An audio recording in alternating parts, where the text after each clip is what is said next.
तो आज का क्लास स्टार्ट करते हैं।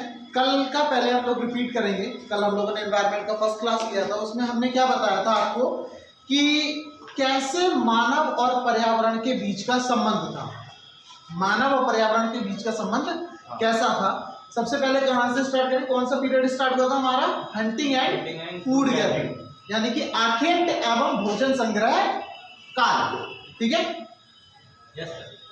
तो इसमें जो पर्यावरण का और मनुष्य का, पर्यावरण और मानव के बीच का जो संबंध था वो कैसा था? दाता और पाता था। यानी कि पर्यावरण देता था और हम क्या करते थे? ग्रहण करते थे। ना हम उसको नुकसान पहुंचाते होते और ना वो हमको नुकसान पहुंचाते। उसके बाद मनुष्य डेवलप हुआ। कौन सा पीरियड आया? पीरियड ऑफ एनिमल डोमेस्टिकेशन, यानी कि पशुपालन काल। पशुपालन काल में क्या हुआ था?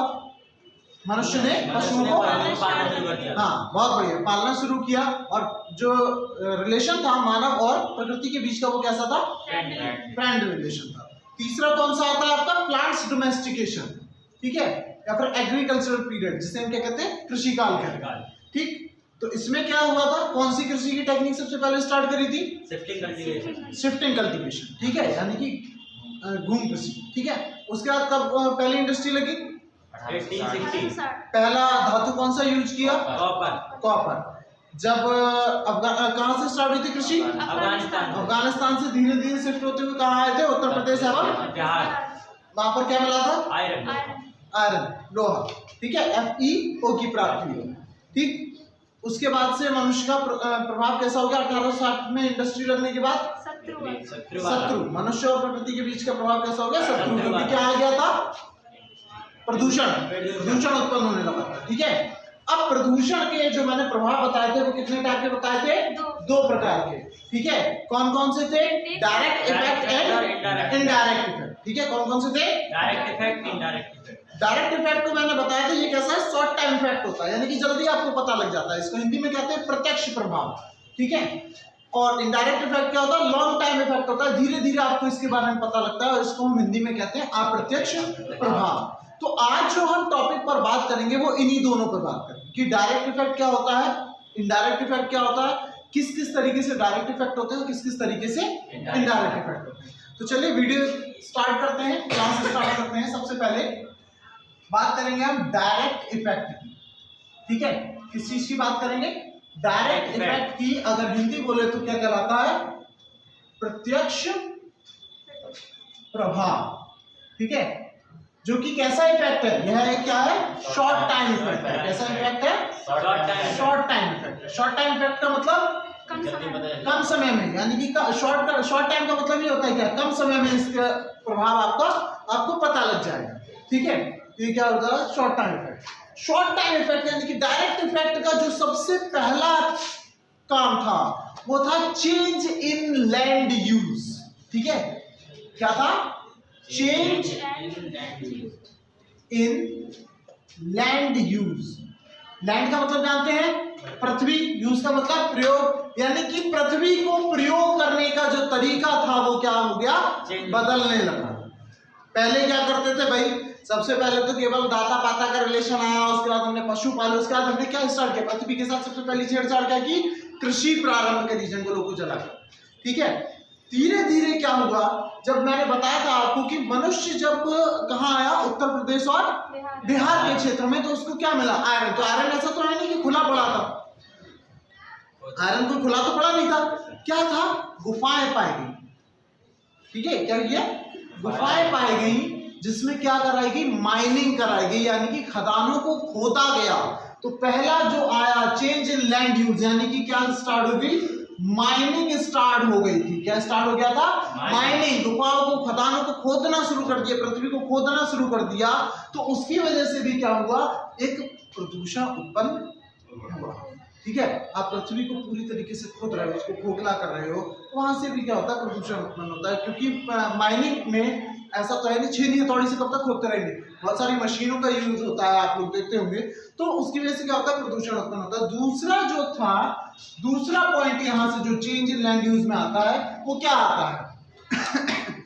कि कृषि का विस्तार हुआ था। बताया था सरप्लस प्रोडक्शन कर रहे थे, अधिशेष उत्पादन कर रहे थे। तो अधिशेष उत्पादन के लिए अगर आपको ज्यादा अनाज उगाना है, अगर मान लीजिए आप 1 बीघा में 2 से 3 कुंटल अनाज उगाते हैं, तो 4 से 5 कुंटल उगाने के लिए आपको जगह भी तो ज्यादा चाहिए। यानी कि क्या हुआ, एक्सपेंडिशन ऑफ एग्रीकल्चर।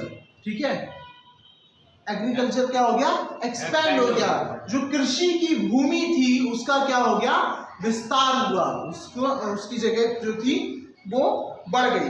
ठीक है, उसके बाद क्या हुआ दूसरा, ये तो पहला पॉइंट हो गया, चेंज इन लैंड यूज। क्या है इसमें, जो 2 मेन पॉइंट थे, एक था माइनिंग और दूसरा था कृषि की भूमि का विस्तार, यानी कि एक्सपेंडेशन ऑफ एग्रीकल्चरल लैंड। ठीक है, उसके बाद जो दूसरा पॉइंट आता है वो आता है वेदर में चेंज का। ठीक है, यानी कि वेदर कन्वर्ज करता था। जैसे कि आपने देखा होगा अभी कुछ समय पहले की जो पिछला ओलंपिक था, उससे पहले हमको दिख रहा था कि भाई चाइना के ऊपर बारिश हो सकती है, तो चाइना ने क्या काम किया, पहले ही कृत्रिम वर्षा करा। अब कृत्रिम वर्षाकरण एक होता है कि नेचुरली बारिश हो रही है वो, और एक होता है कृत्रिम वर्षा। जब आप कृत्रिम वर्षा कराते हैं तो वहां पर किसका यूज किया जाता है, आर्टिफिशियल रेनिंग के लिए।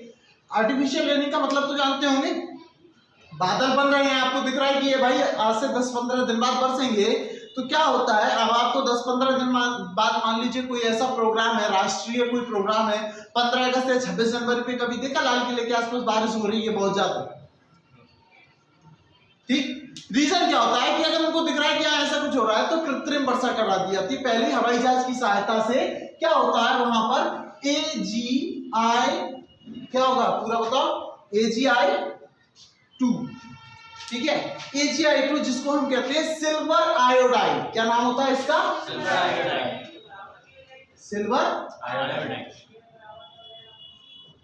सिल्वर आयोडाइड का पाउडर छिड़क दिया जाता है बादलों के ऊपर, जिसकी सहायता से क्या होती है, बादल पहले ही वर्षा कर देते हैं, यानी कि क्या हो जाती है, कृत्रिम वर्षा हो जाती है। ठीक है, तो पहला क्या आ गया, चेंज इन लैंड यूज, जिसमें क्या होता था, माइनिंग होती थी, और कृषि की भूमि का यानी कि एग्रीकल्चरल लैंड का क्या होता था, एक्सपेंडिशन हो गया, विस्तार हो गया। दूसरा क्या आता है, सिल्वर आयोडाइड की सहायता से, सिल्वर आयोडाइड का पाउडर छिड़क कर क्या होता है, वहां पर कृत्रिम वर्षा करा दी जाती है, यानी कि वेदर आपका आप अपने हिसाब से कन्वर्ज कर रहे हैं। ठीक है, बदल रहे हैं। अब आगे की अगर बात करें तो क्या है, देखिए भाई बहुत सारे न्यूक्लियर जो टेस्ट होते हैं, यानी कि परमाणु परीक्षण जो हो रहे हैं, न्यूक्लियर टेस्ट हो रहे हैं, तो वो क्या हो रहे हैं, उनसे भी तो रेडिएशन भी उत्पन्न हो रहा है, बहुत सारा धुआं भी उत्पन्न हो रहा है, बहुत सारे प्रदूषण उत्पन्न हो रहे हैं। और सबसे बड़ी जो दिक्कत होती है न्यूक्लियर टेस्ट से, वो क्या होता है कि जितने भी न्यूक्लियर टेस्ट होते हैं वो कहां होते हैं, जमीन के अंदर।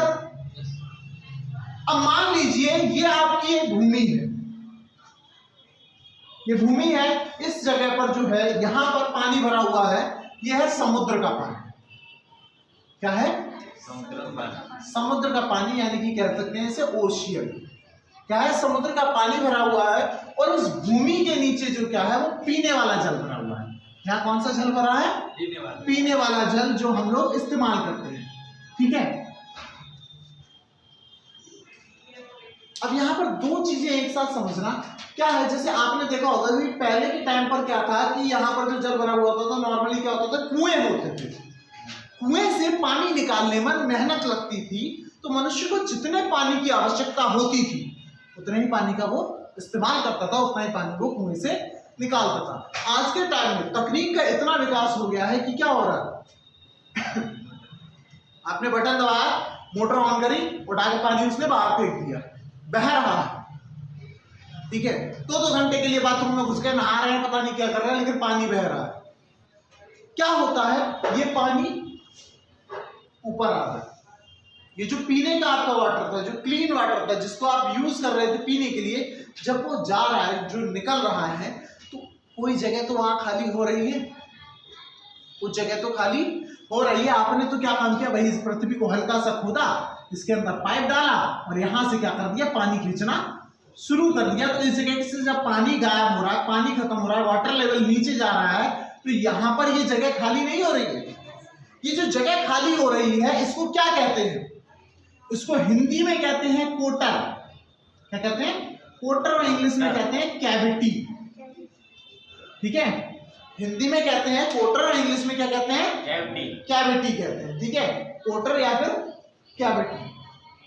अब जब जगह खाली हो रही है, थोड़ा सा हिस्सा खाली हुआ, धीरे धीरे ये हिस्सा बढ़ेगा, बढ़ते बढ़ते क्या होता है, फिर यहाँ पर जब नीचे की जगह पूरी खाली हो गई, उसमें कुछ सपोर्ट ही नहीं है, तो जमीन क्या हो जाती है? धंस जाती है, भूस्खलन हो जाता है। अब यही चीज क्या होती है, परमाणु परीक्षण भी आप जमीन के अंदर कर रहे हैं, जमीन के अंदर जाके जब वो परमाणु ब्लास्ट होगा तो वहां पर भी तो ऐसी जगह खाली होती है। जब जगह खाली होती है तो वहां पर भी क्या होता है? भूस्खलन होता है, जमीन क्या हो जाती है? धंस जाती है। इसके सबसे बड़े दो एग्जाम्पल ध्यान रखिएगा इस चीज के आपके सबसे बड़े जो दो एग्जाम्पल हैं, दोनों के दोनों आपके यूएसए के अंदर हुए हैं, ठीक है। कहां हुए? United state of America, USA में हुए हैं।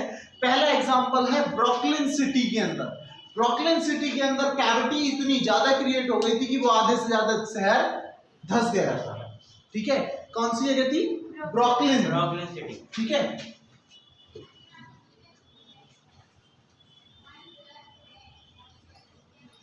ब्रुकलिन सिटी कहां पर?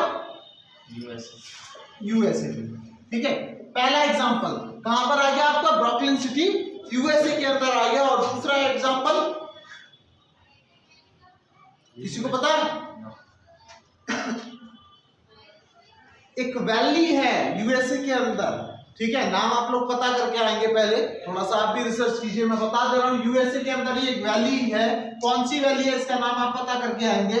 अगर नहीं पता करके आएंगे तो कल मैं बताऊंगा आपको। और ये भी यूएसए के अंदर है, यहाँ पर भी कैविटी की मात्रा इतनी ज्यादा बढ़ गई थी जिसकी वजह से क्या हुआ था, वहां पर भी जमीन काफी हद तक नीचे धंस गई थी। ये तो बात हो गई इसकी। एक और बहुत बड़ा रीजन है, जो किसका रीजन है? डायरेक्ट इफेक्ट, ठीक है, जिसको हम क्या कहते हैं? निर्वनीकरण। निर्वनीकरण का मतलब जानते हैं? वनों का कम होना, फॉरेस्ट का कम होना, डिफॉरेस्टेशन, ठीक है। क्या होता है निर्वनीकरण? अब उससे क्या है, देखिए आप सभी लोग जानते हैं कि जो पेड़ पौधे हैं वो बारिश में सहायता करते हैं, ये बात हम सब जानते हैं। प्लांट्स जो हैं वो रेन में हेल्प करते हैं, ठीक है। दूसरी चीज आप एक और जानते होंगे कि जो प्लांट्स की जड़ें होती हैं, जो पेड़ों की जड़ें होती हैं, उससे क्या होता है, काफी हद तक वो मृदा को यानी कि मिट्टी को रोक के रखते हैं। जो उनकी रूट्स होती हैं वो मिट्टी को क्या कर लेती है? पकड़ लेती है, जकड़ लेती है, जिससे मिट्टी पानी के साथ या हवा के साथ बहकर नहीं जाती है। ये जो प्रक्रिया होती है मृदा का एक जगह से दूसरी जगह तक जाना, ये क्या कहलाता है? जानते हैं कोई? इसे कहते हैं मृदा अपरदन। क्या कहलाता है? मृदा अपरदन। मृदा का एक जगह से दूसरी जगह ट्रांसफर होना क्या होता है? मृदा अपरदन कहलाता है, ठीक है।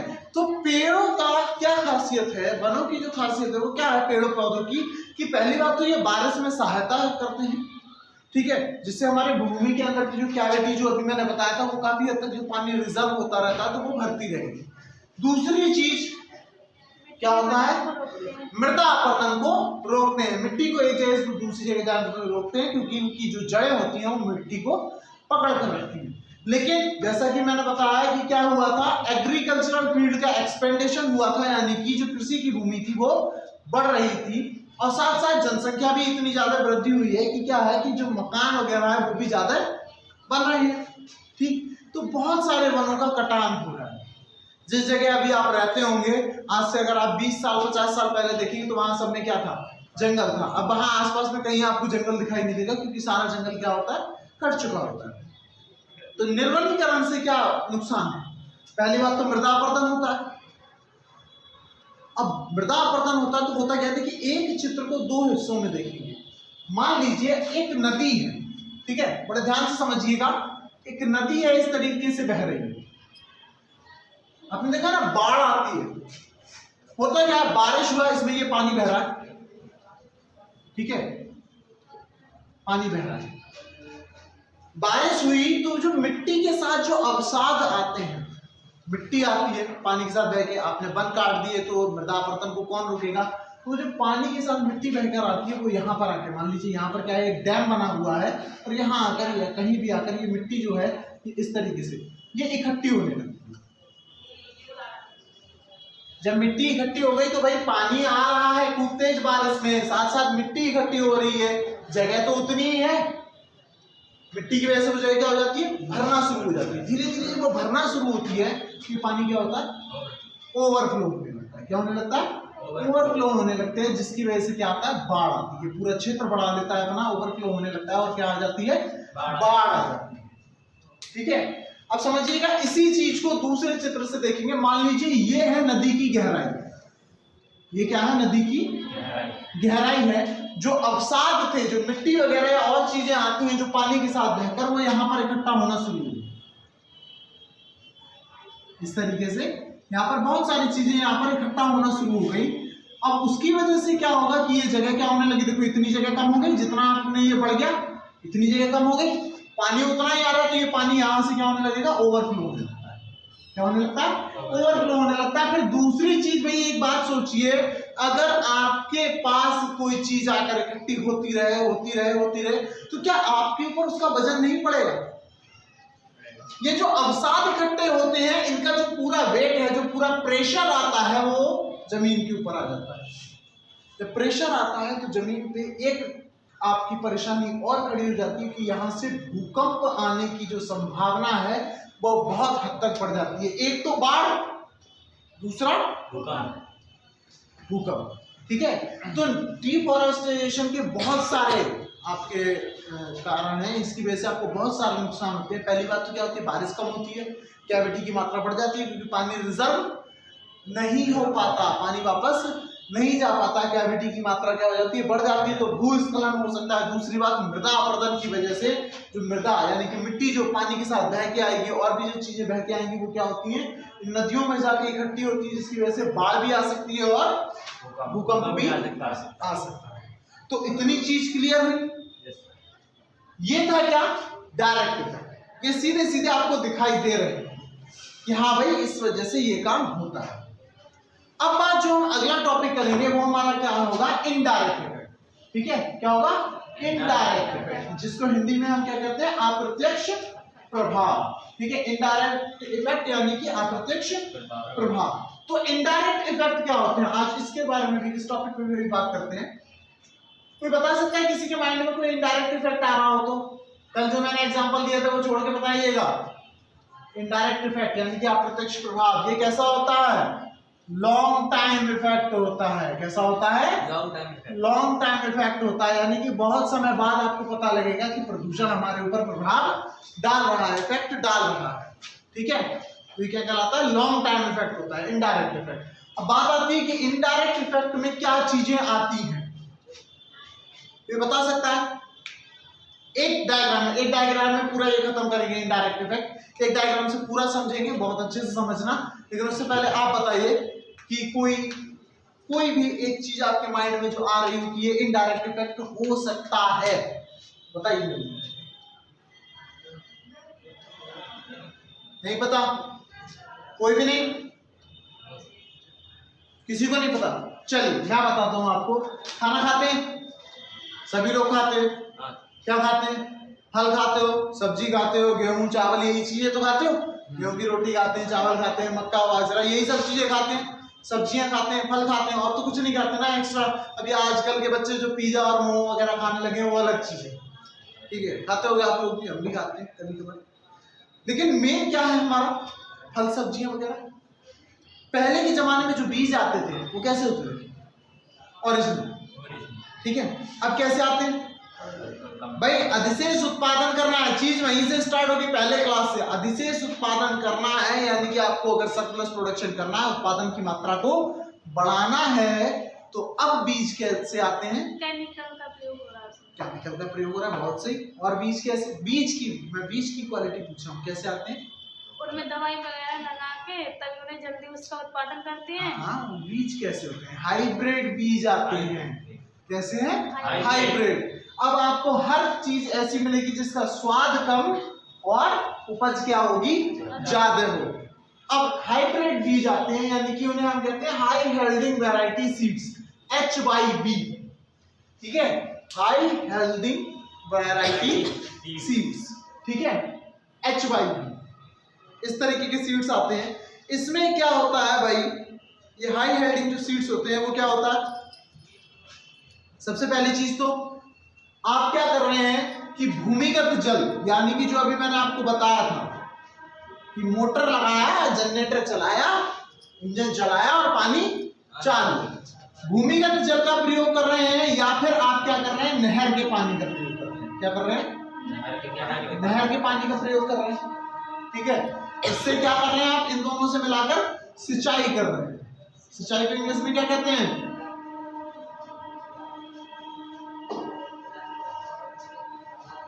भाई पेड़ पौधों में पानी लगा रहे हो, उसको इंग्लिश में क्या कहते हैं?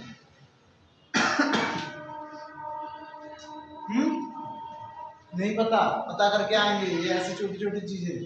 ठीक है, पूछ लेगा आपसे कि सिंचाई को, मतलब ऐसा नहीं कि एक डायरेक्ट क्वेश्चन पूछेगा, लेकिन माई चांस आपको इंग्लिश में आ जाता है तब।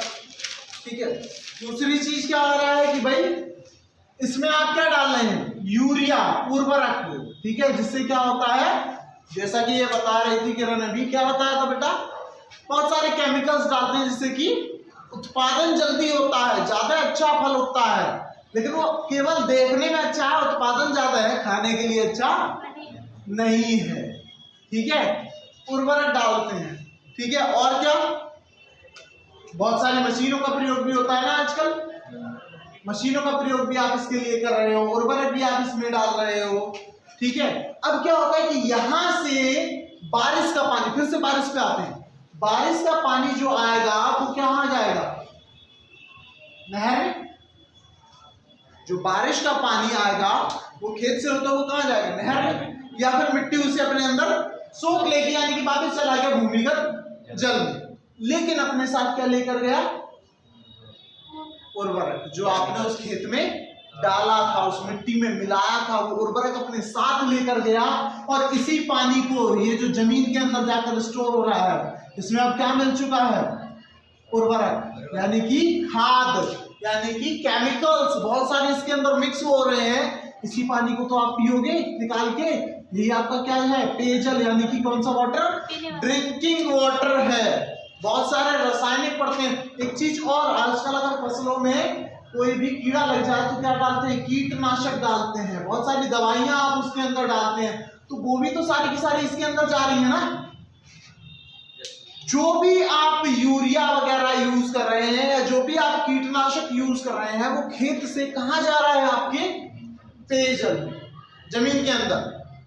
या तो क्या होगा? बारिश के साथ वो पानी कहां बह जाएगा? नहर में, या फिर कहां चला जाएगा? रिजर्व हो जाएगा जाकर वापस जमीन के अंदर। लेकिन अपने साथ क्या लेके गया? कीटनाशक, केमिकल्स लेके जा रहा है। दवाइयां जो आप छिड़क रहे हो वो लेकर जा रहा है, जो आप खाद डाल रहे हैं वो लेकर जा रहा है, और वही पानी आप पी रहे हैं, वही खाना जो इनकी यूज से बन रहा है वही आप क्या कर रहे हैं? खा रहे हैं। तो धीरे धीरे ये चीजें कहां में आती हैं?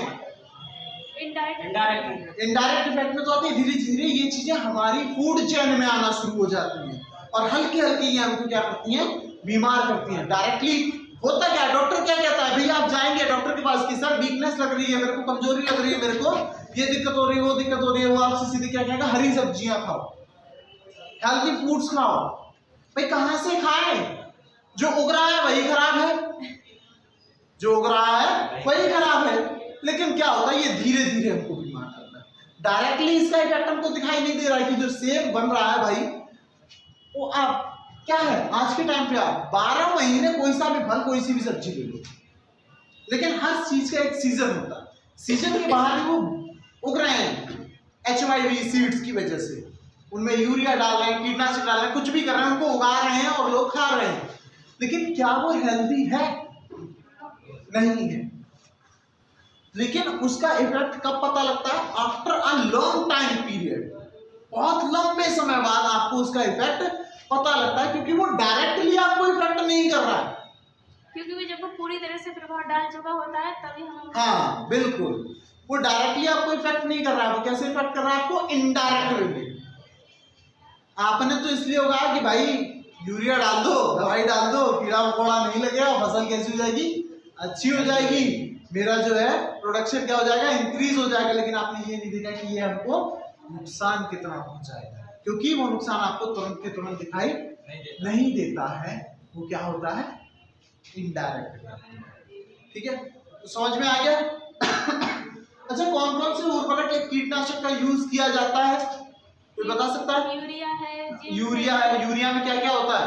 यूरिया का फॉर्मूला पूछेगा, आ सकता है NH2CO NH2, ये यूरिया का फॉर्मूला होता है NH2CO NH2। ठीक है, और जिंक है, जिंक है, नाइट्रेट आता है, बाइकार्बोनेट आता है, फॉस्फेट आता है, क्लोरीन आता है, ब्रोमीन आता है, ये सारे के सारे डाले जाते हैं। आलू आप देखते होंगे ना, बहुत बहुत बड़ा आलू आता है, समझ लो जो आलू बहुत बड़ा आ रहा है उसमें ब्रोमीन पड़ा आता है।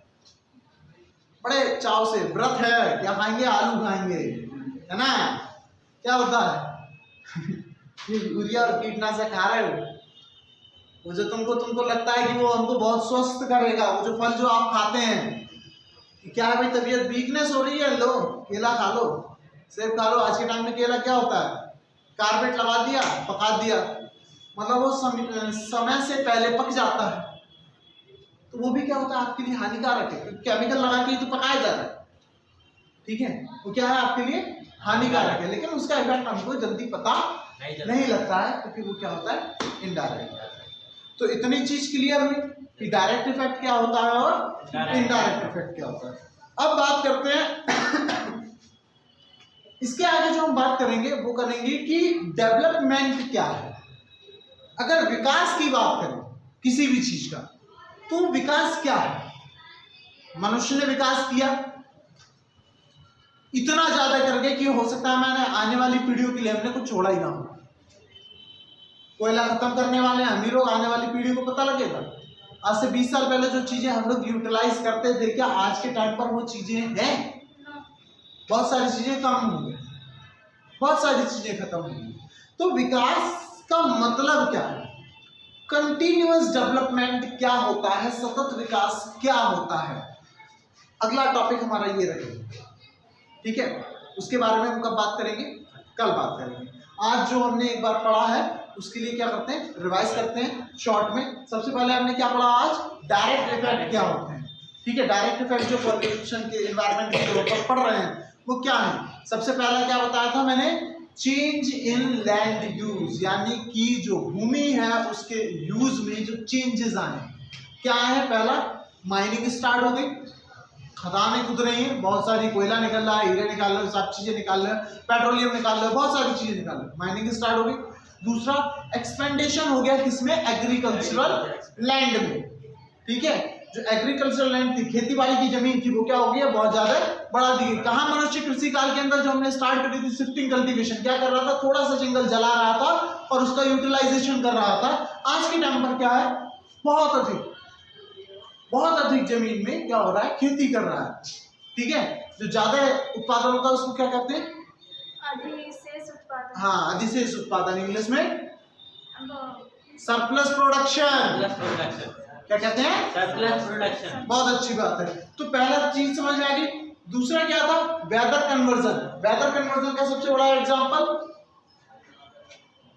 वेदर कन्वर्जन का सबसे बड़ा एग्जांपल कृत्रिम वर्षा कराते हैं, आर्टिफिशियल रेनिंग कराते हैं। किसकी हेल्प से होती है आर्टिफिशियल रेनिंग? Argon iodate. गलत गलत गलत। AgI2 नाम क्या होता है? Silver iodide. ठीक है, इसकी हेल्प से होती है सिल्वर आयोडाइड की वजह से। तीसरा, जो हम लोग पेयजल जो है, जो रिजर्व हमारा वाटर है, उसको बहुत स्पीड से खींच रहे हैं, जिसकी वजह से क्या उत्पन्न हो रहा है? वहां पर कैविटी उत्पन्न हो रही है, या फिर आप क्या करते हैं? न्यूक्लियर ब्लास्ट करते हैं, न्यूक्लियर टेस्टिंग करते हैं, तो उसकी वजह से भी क्या होता है? कैविटी उत्पन्न होती है और भूस्खलन होता है, जमीन वहां पर धंसती है। सबसे बड़ा एग्जाम्पल कौन सा था? ब्रुकलिन सिटी, कहां पर? यूएसए में। ठीक है, दूसरा आप पता करके आएंगे, मैं नहीं बताऊंगा। ठीक है, और क्या था? और डायरेक्ट इफेक्ट का एक और बताया था, आते हैं और किसकी वजह से? निर्वनीकरण, डिफोरेस्टेशन। क्या होता है उससे? पेड़ पौधों को काटने। पेड़ पौधे किसमें सहायक होते हैं? एक तो रेन कराने में, वर्षा कराने में, दूसरी बात जो मृदा अपरदन होता है उसको रोक कर रखते हैं। मृदा अपरदन को इंग्लिश में क्या कहते हैं? थोड़ा सा इंग्लिश पे आइए, धीरे धीरे इसको पढ़िएगा। ठीक है, मृदा अपरदन को रोक के रखते हैं। ठीक है, क्या करते हैं? उनकी जो जड़ें होती है वो मिट्टी को बांध लेती हैं।